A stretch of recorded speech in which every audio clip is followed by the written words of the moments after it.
During the last lecture, we looked at the functionality of polarization demodulation as far as polarization modulated sensors are concerned, and we said it's typically accomplished by rotating an analyzer, but in several applications such moving parts are not desirable.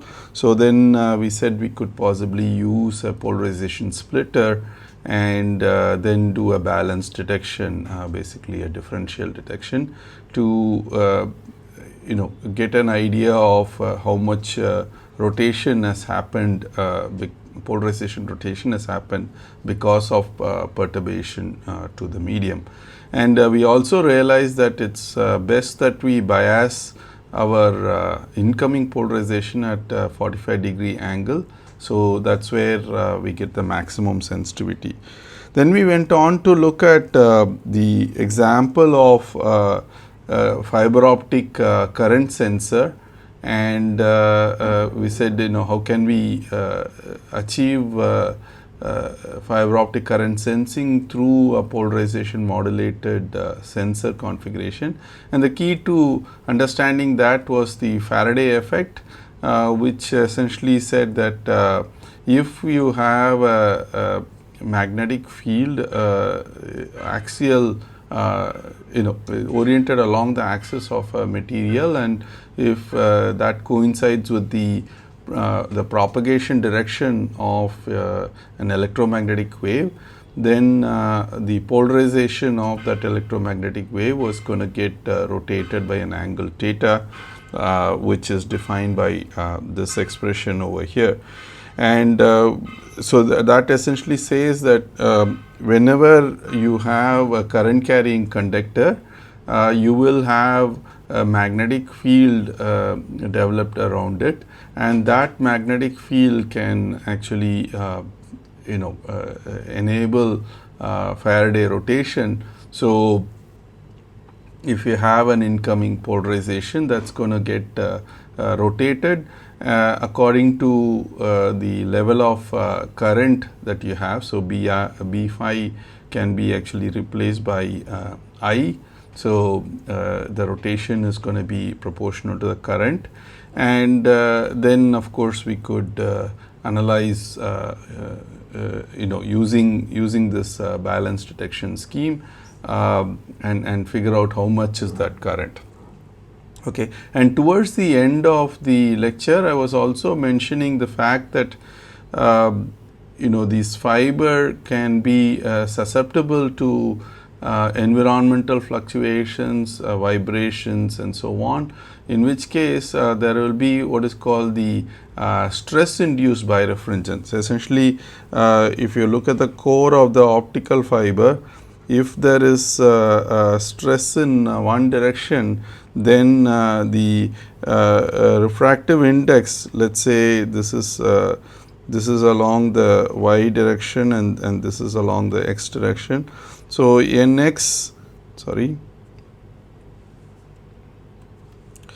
Ny is now going to be different from Nx, and because of that you have what is called this stress induced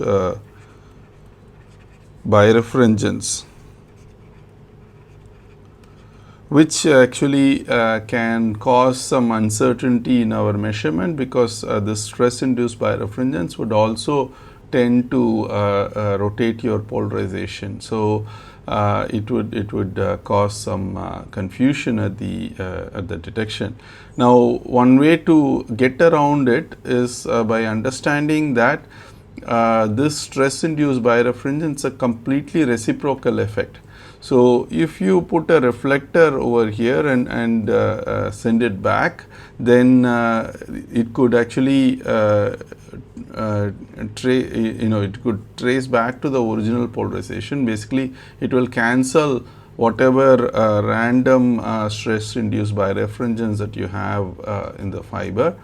Whereas if you look at the Faraday effect, the Faraday rotation specifically, on reflection, it's a Faraday effect is a non-reciprocal effect. So upon reflection, it will give you a further increase, or it will actually double the angle of rotation compared to the single pass case. Right. So we said this reciprocal reflectometer configuration is actually a very nice configuration for this current sensing application, because it completely takes out all these possible random polarization fluctuations. Okay. So this is actually something that has been projected in the literature. So this is actually a paper that came in 2011. So high sensitivity current sensor based on polarization diversity. That's what we have been looking at with respect to a polarization beam splitter. And I also talk about a Faraday rotation mirror. I'll come back to that.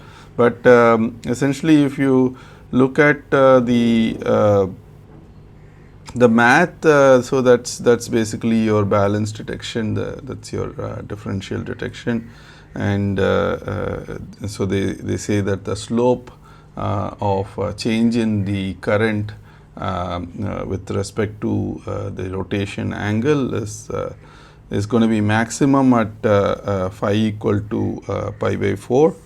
So so that's what we have been looking at as well, and then of course they talk about if you bias it at that point, then you get twice the angle, the rotation angle because of this differential detection.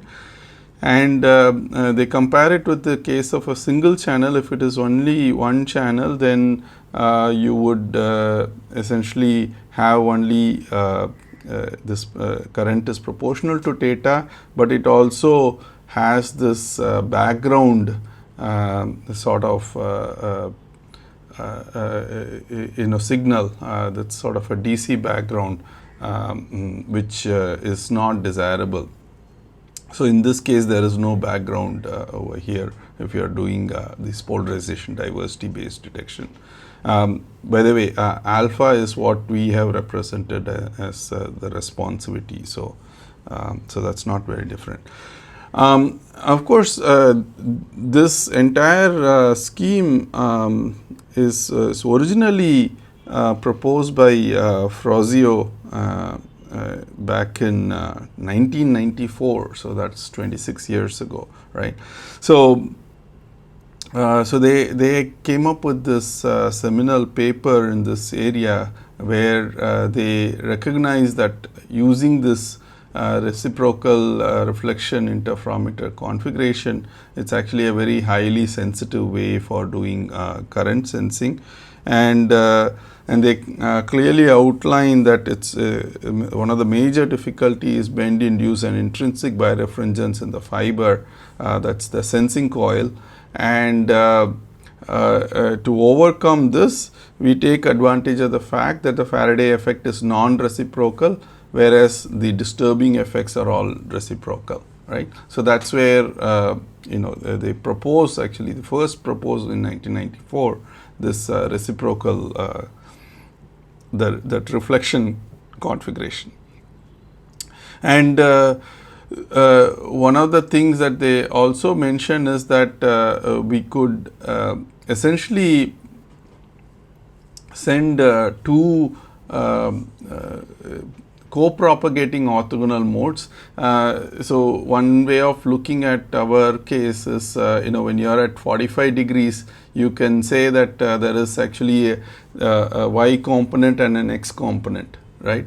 So they could be looking at that as two components that are co-propagating, and so that's what we have in our case, and it's reflected at the end of the fiber sensing coil. And this is similar in certain way to a Sagnac interferometer. Only difference is in a Sagnac interferometer, we use two counter propagating modes of the same polarization, right? So there is some difference between what's happening in a Sagnac interferometer and what's happening here in this reciprocal reflection configuration, but you can see that the overall setup is actually going to look similar. And then of course, when we are talking about the reflection configuration after a round trip, what you have is the phase shift between two polarization caused by the Faraday effect, and you know, that is important to understand as well.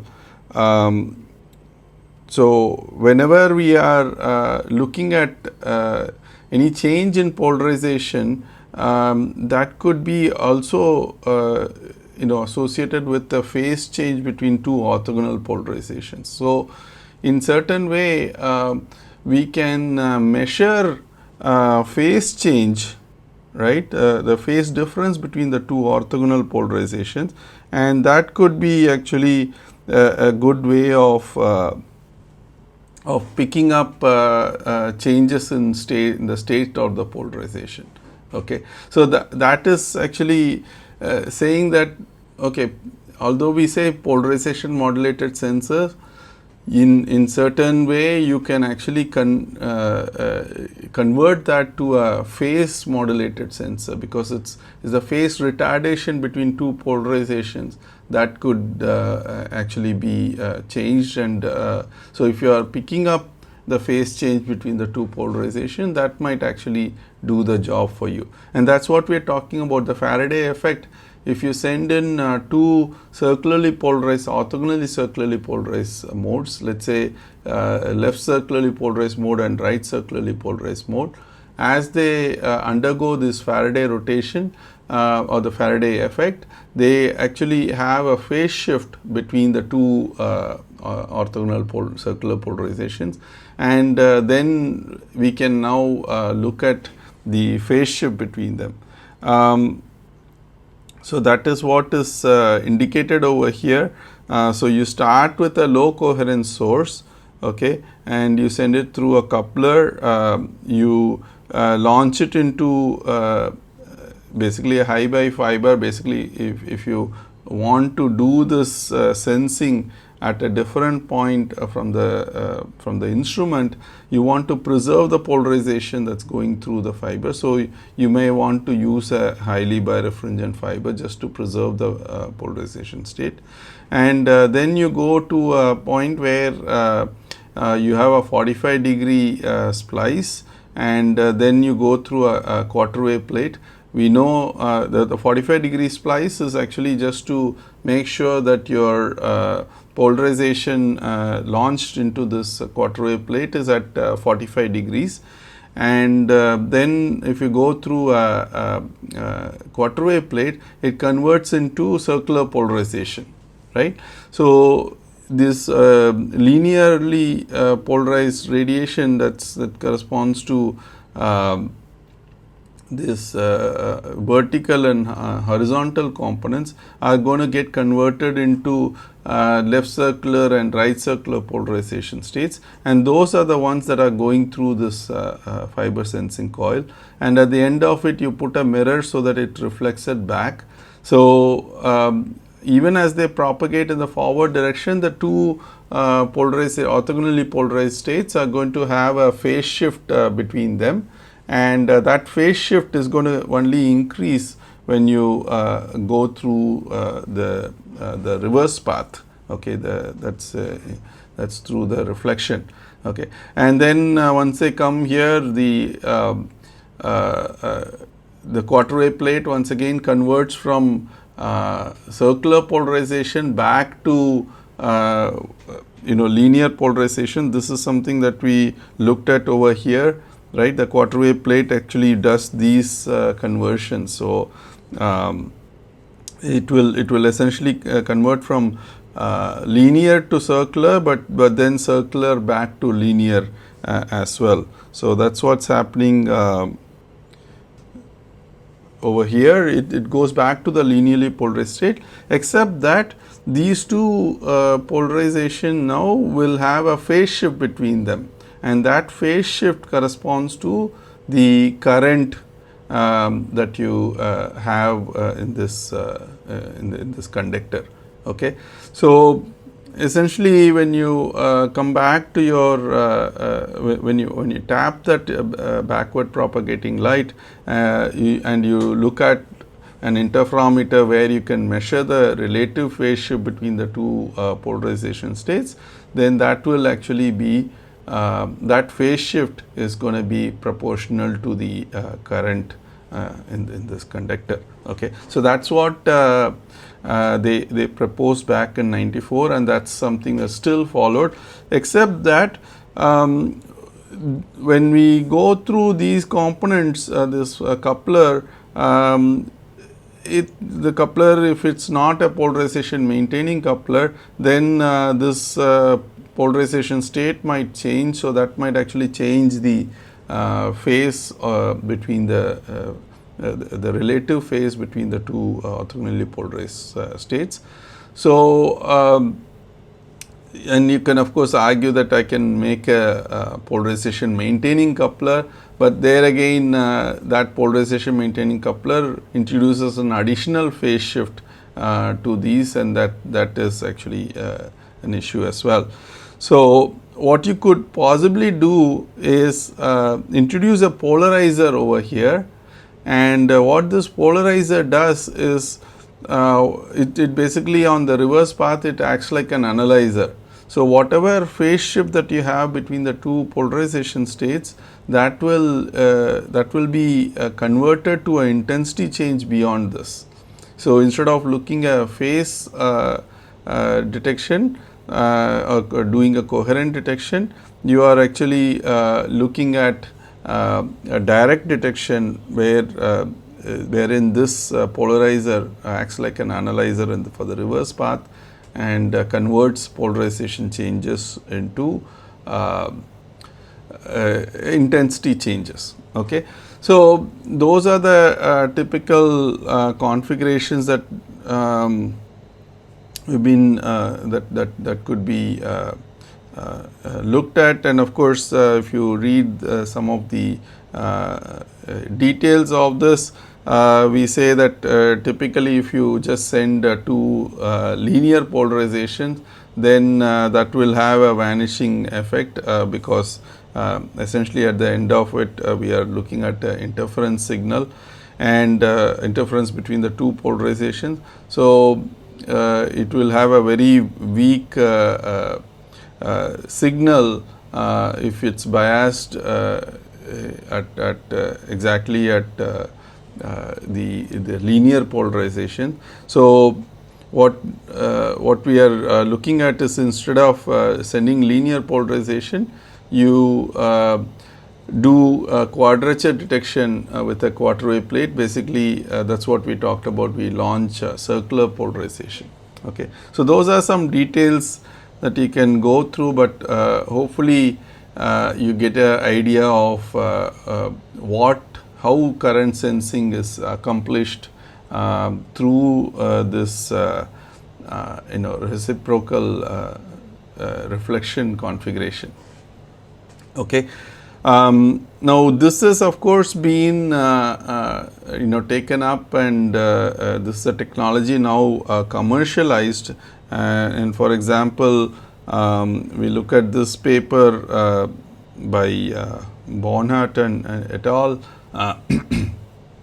And so they are actually working with the ABB. Actually, it's a major company working in this domain in electrical power industry, and so they also have adopted a similar type of configuration, this reflection configuration, and they show that basically there is going to be a phase shift between the two circular polarizations because of this Faraday effect, and then they talk about how to demodulate using this fiber polarizer, and then pick up intensity changes corresponding to phase changes. So, in certain ways, like I said, it's similar to Sagnac interferometer. So some of the in the configuration looks similar to a Sagnac interferometer. So some of the things that we implement there with respect to modulating the phase, so that you can do like a phase generated carrier detection, you can do that also here, and that will improve the sensitivity. And also you use a low coherence source typically, so that any coherent Rayleigh backscatter is not actually introducing uncertainty, the measurement and so on. Okay. So there are some interesting things to note here, but the key point is finally they have managed to package their sensing coil in such a manner. So this is what is going to go over this conductor, which is carrying this high current level. So, and that has been actually shown to be very good over a wide range of current levels, and it gives a noise equivalent current of 0.2 amperes RMS per root hertz. So you can achieve very good performance with such current sensors. Okay. So that is looking at a fiber optic current sensor as an example of a polarization modulated sensor, and that is actually happening at a at one particular location.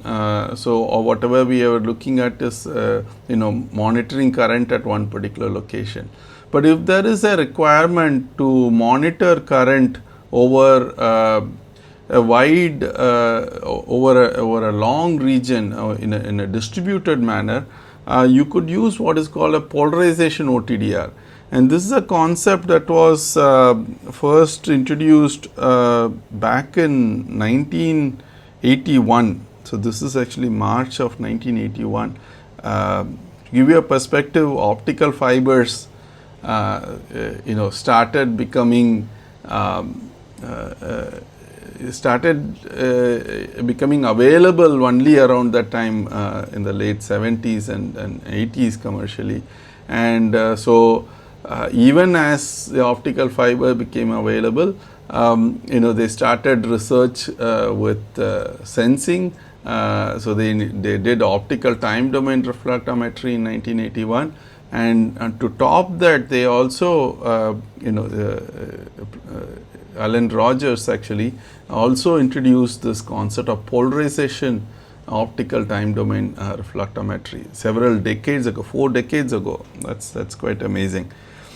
But anyway, in this paper he talks about first of all how to accomplish OTDR. That's the first part of the paper.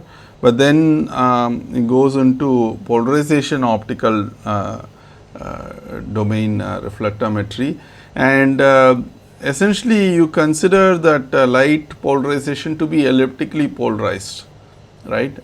So whatever is back reflected, you look at it as the back reflection is because of Rayleigh scattering in the fiber, but you look at it, you model that as elliptically polarized, and that's actually good reason, because you start with the generic definition, and then you say the ellipticity, the aspect ratio goes to infinity, which means that one component is missing, the other component is prominent. That is what we consider as a linear polarization, or if the ellipticity, the aspect ratio equal to 1, that will mean that both the components, x and y components, are equal, and then that becomes a circular polarization. So if you model it as an elliptically polarized wave, then that can actually capture whatever is happening as far as other polarization states are concerned. And it's interesting that lot of these effects, like Kerr effect, which is based on the light intensity, the light intensity changing the refractive index of the medium, the Pockel's effect which is dependent on an externally applied electric field changing the refractive index of the medium. The Faraday effect, we saw how a Faraday effect is actually corresponding to an externally applied magnetic field changing the state of polarization, and you could also think of other elasto-optic effects. All these alter the birefringence properties of the fiber and hence the polarization state of the propagating light. So, such polarization modifications can be detected to infer the magnitude of the external influence. So, you can think of something like simply measuring strain or temperature changes, or you could measure electric field or magnetic field as quantities, and or you could even measure some vibrations. We talked about intrusion detection from a perspective of phase modulated sensor, and back we were talking about distributed acoustic sensing, and we said it could be useful for intrusion detection. Now that same thing can be considered here as well, because any vibrations are going to end up perturbing the fiber, and that will cause a change in the polarization, and by looking at polarization changes you can actually infer how much is the what type of perturbation the fiber is getting subjected to. And of course, we are marrying the polarization modulated sensor with optical time domain reflectometry to achieve this polarization OTDR, right. So, at the end of it, what you need is in the back reflected light, you need to do a polarization analysis. So, previously we were either doing just an intensity analysis or a phase analysis, but now we are actually looking at polarization analysis. And of course, we looked at Bruin sensors where we are doing a frequency analysis in that case. But as far as the polarization modulator sensor is concerned, we do a polarization analysis, which could involve actually doing a relative phase analysis between the two orthogonal polarized components. Okay, and that could also give you some idea of the kind of perturbation that has happened over here. So, in some ways you can say phase modulated sensors and polarization modulated sensors, there is some meeting point between them. In other words, polarization modulated sensor can be simply looked upon as a phase modulated sensor, where we are looking at the phase between the two orthogonal components in this case. Okay, so that is pretty much what I wanted to convey as far as polarization modulated sensors go. So, let us just go back here, and so we come to a point where we have gone a long way as far as this course is concerned. So let us actually do a quick recap of what we have done overall in this course. Okay, so we started all the way from a basic definition of an optical sensor, and we identify that you need to have a source, you need to have a receiver, and you may need some demodulation mechanism, but you are trying to actually pick up changes in amplitude, phase, wavelength, or polarization. And then we started going back and looking at optical sources, and then optical detectors. Then we started considering noise in optical detectors. We started considering the receiver design, the optical receiver design, and then we looked at the noise in optical receivers overall, and from there we went on to looking at quantifying the performance metrics of our sensors in terms of the measurement range, the minimum detection limit, the sensitivity, response time, and accuracy, as well as precision. We understood what these quantities mean, and then we started looking at how to mitigate noise in your measurement. What are the common ways of doing that? We looked at averaging, we looked at filtering, and then we looked at lock-in detection. And with that sort of information, we were starting to look at amplitude modulated sensors. And amplitude modulated sensors are the simplest ones, because there is no demodulation mechanism that's necessary. Your optical receiver can directly pick up changes in amplitude or intensity, and we looked at examples of that. For example, we looked at this differential absorption spectroscopy and how it can be accomplished in a fiber sensor. And then we looked at another example, which is pulse oximetry.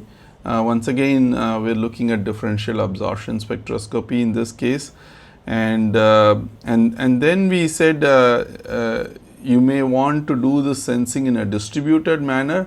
So, in which case you can actually go for an optical time domain reflectometry. We looked at the basic principles as far as OTDRs are concerned, and the trade-off between spatial resolution and the signal to noise ratio that you can get from your detection. And then we looked at some specific examples of a design of a amplitude modulated sensor, once again for a gas spectroscopy application. And then we went on to look at phase modulated sensors, right? And we said instead of picking up changes in amplitude, you could pick up changes in phase, and we recognize that phase modulated sensors are quite sensitive to perturbations. So the phase is actually quite sensitive to perturbations. And then we looked at examples of phase modulated. So we said, but phase is not directly picked up by our receiver. So we needed an interferometer configuration to do the demodulation of phase to intensity changes. And one such example was the Michelson interferometer, which we started looking at an example of using that for optical coherence tomography. And we learned that there are several challenges as far as phase modulated sensors are concerned, and we looked at how to overcome some of these challenges. So we spent quite a bit of time learning this phase generated carrier technique for overcoming environmentally induced noise and doing a lock-in detection with respect to that. We looked at phase noise in optical sources, and then we looked at another example, which is a fiber optic gyroscope, which is based on this Sagnac interferometer. Okay, so we spent a bit of time understanding how phase modulated sensor that can be implemented in the Sagnac configuration, and that could be useful for looking at fiber optic gyroscopes, the challenges in that and the performance limitations. And then we looked at combining a phase modulated sensor with an OTDR to do distributed sensing. So in this case, we looked at distributed acoustic sensing, and we realized that it may not be good to pick up absolute phase over long distances, because the phase is evolving rapidly and it's susceptible to a lot of noise. But it could be very good to pick up specific frequencies like acoustic frequencies, right? So that's what we looked at. And then we went on to looking at wavelength modulated sensors, and we said wavelength modulated sensors are very robust to external perturbations. while propagation, because the wavelength information, once the whatever perturbation that we are interested in is encoded into change in wavelength, that change in wavelength is not going to be corrupted by any of the conventional noise sources. So, and we looked at the example of using a fiber Bragg grating for doing the sensing. We looked at what are the challenges as far as that is concerned. We looked at specific examples, and then we looked at how we can pick up changes in wavelength. That's the interrogation of FBGs. We looked at various schemes as far as wavelength demodulation is concerned, and we said basically for static cases or quasi-static sensing, spectrum analysis is a very good approach, especially if you want to do quasi-distributed type of sensing over a long region. But if you have only requirement for localized sensing, but you need to do that at much higher frequencies, we said match filter technique can be quite useful.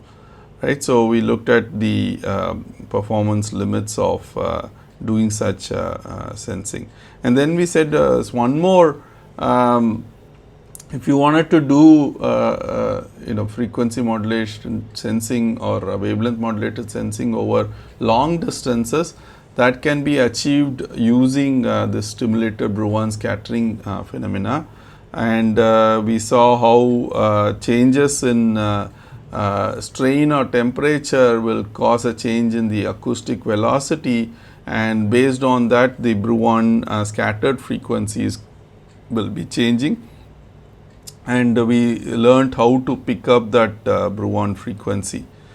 And then we recently came to polarization modulated sensors, where again we said that any perturbation to the propagation of an electromagnetic wave can cause a change in the polarization of light, and once again demodulation is a challenge, and we looked at the possibility of doing demodulation using a simple analyzer or then going to a polarization diversity scheme, and we looked at the example of how this is performed using a fiber optic current sensor. And finally, we also looked at today how this polarization modulated sensor concept can be married with OTDR to accomplish distributed sensing as well. Okay. So, with that, we are completing the course. So, let us actually ask some bigger questions about what this course has meant. Okay. What were the learning objectives of the course actually from my perspective, and hopefully you agree with that. First objective was to identify different types of optical fiber sensors and determine their performance characteristics. So, we looked at all these amplitude, phase, wavelength and polarization modulated sensors. What are the typical issues in making one of those sensors, and how to quantify their performance characteristics. That is the first learning objective. So, hopefully you have learned how to do this by now. The second objective is to analyze a given sensing requirement and design an appropriate sensor. Okay. So, this is one of the key points as far as this course is concerned. So, we looked at some examples where you are asked to do, say, gas spectroscopy or a bridge monitoring system or distributed acoustic sensing, and you are asked to design an appropriate sensor for this.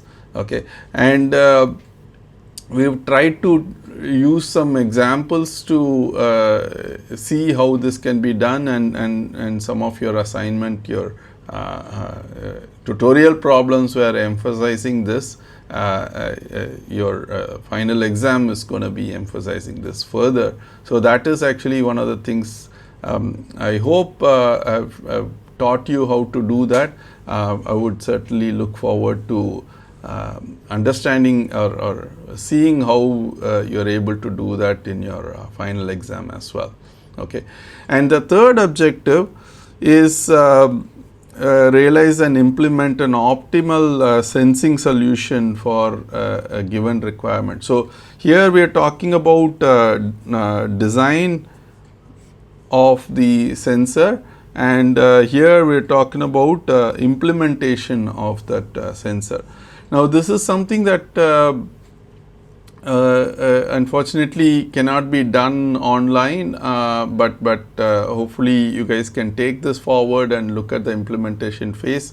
Some of you are keen to do mini projects in this, and then through that you understand how this implementation happens. But that's something that you will keep learning as you start as you keep working in this area further. Okay, so maybe I'll end with one quick understanding of how to analyze a given sensing requirement, how to design an appropriate sensor. So what are the things that you consider when you are picking a sensor, right? So how to pick the right sensing technology. Okay, so what do you do first? You look at the requirement, and the requirement, you ask the question whether it is a point sensor or a distributed sensor, right? So you can basically see what that requirement is, and of course your entire sensing configuration is going to change based on whether you need the information at only one point or in a distributed manner. And you also ask the question whether it's a static or a dynamic measurement requirement. So if it is a static requirement, or say it's a quasi-static requirement, like you can make this measurement over several seconds or minutes or even hours, you can take to make that measurement, then you can bring in a lot of this averaging into the picture, and then you can try to improve your signal to noise ratio. But in the case of dynamic, you don't have any opportunity to do averaging type of effects. So in dynamic cases, you need to do real time processing of your signal. So sometimes the processing speed at the receiving end is the limitation as far as how fast a measurement you can do. But we looked at the case of acoustic emission sensing, for example, where we can pick up changes all the way up to megahertz. That could be achieved using this match filter technology. So it's important to figure out what that requirement is, and then look for an appropriate technology. And you also want to ask, what is the quantity to be measured? So when we talk about these quantities to be measured, we can say strain, temperature, some of the physical quantities, force, pressure, rotation, as in the case of a gyroscope, and fields, electric and magnetic fields. So you look at what is the quantity to be measured, and when you look at that, you say, for example, strain. Can you measure strain changes with by looking at changes in amplitude, yes. So you step on a fiber that is going to change the amplitude ever so slightly. So if you can pick up that change, yes, you can possibly do that. Can you do that with phase? Absolutely. With wavelength, yes. Polarization, yes. So you could use any one of these. But then the question is the cost versus performance.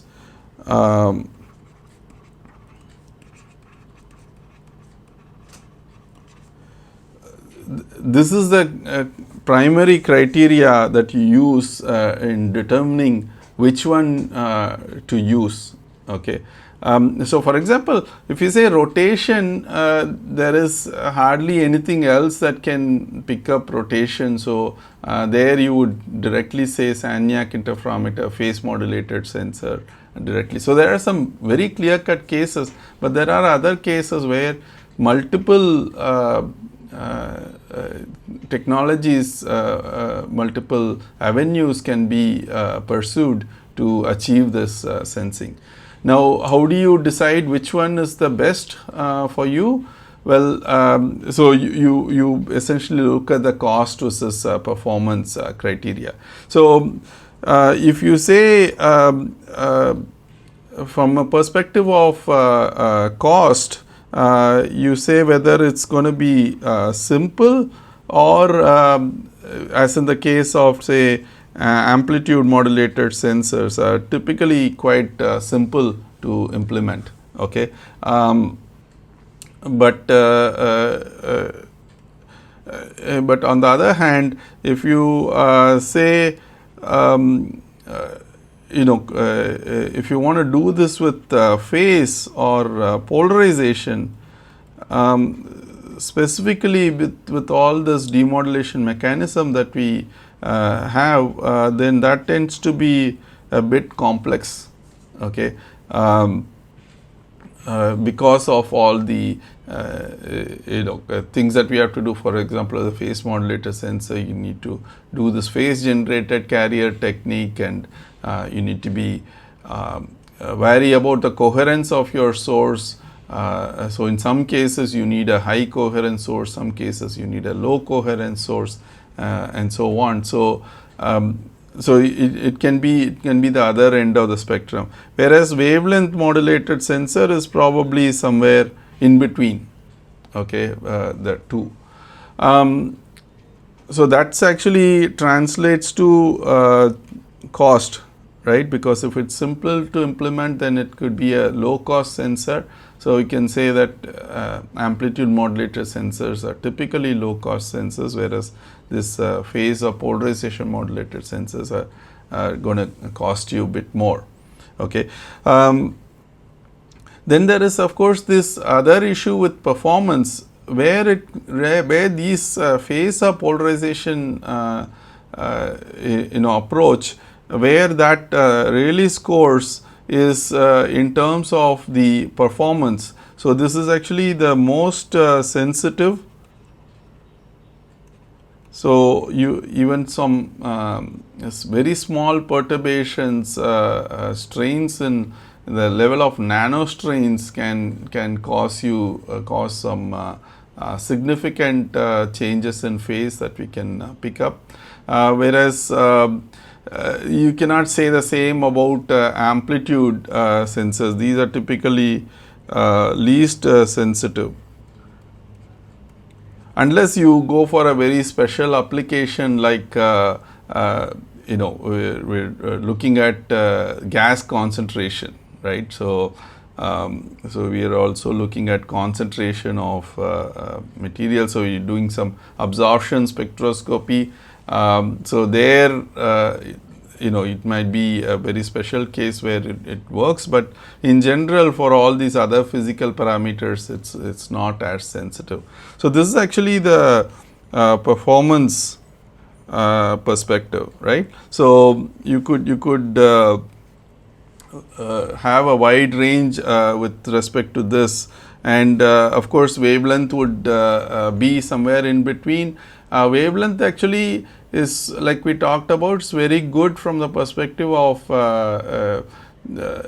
its robustness with respect to noise. So, that may be very useful for certain applications. So, you'll have to consider all of this for the given requirement and then come up with your eventual solution. But hopefully through this course you have learned enough of the tools here. You learn to how to set up a problem and how to analyze for a given requirement, and how to design a sensor based on that. Okay. So, with that, thank you for your attention as far as this course is concerned, and wish you the very best for your future.